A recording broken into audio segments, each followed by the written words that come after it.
Mabeqhuma ngalezi zinto kade ubatshena ngazo ezicacisa amaphupho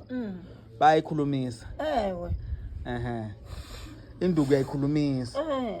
izenza phela into oyifuna nethongo mawulikhulumisa liya-understand phela ithongo abantu abafileyo kodwa ababekhuluma ngizwa kahle okusho ukuthi la emthini ufuna ubigakho ube iciko ubiciko noma ungelona iciko kodwa ukwazi ukukhuluma into ezwakalayo ngoba lento yokukhuluma ifana nokuthi mawukhuluma nathi sihlale siyibuza ukuthi ubuthini nabo ngokunjalo mawuzokhuluma into engazwakala osala beyibuza ukuthi kambe ubethini ndodana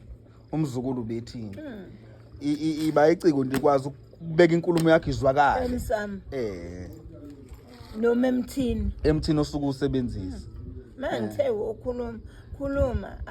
uyageza uyakhuluma ukuze into zakho zilunge kokunawo lo ukuthi athi umuntu ngiyabolekisa ngemali khona into ongangisiza ngayo ikhona all right ngeke kwabathi fahla ukuthi uhlanganisa ziphinde hayi cha akafike la uzoyithola into ayidingayo futhi inkomo yami ngimtshekesela esela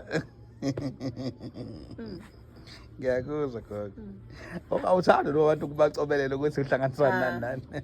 angiyona lo nhlobo uyancishana hayi makukhona naye akufunayo akeze la sihlale phansi ngimkhombise ngizwa kahle kodwa wakusebenzela ukwazi le mithi yo kanzima futhi ungafuni ngene emahlathini abheke phezulu thatha le phepha mama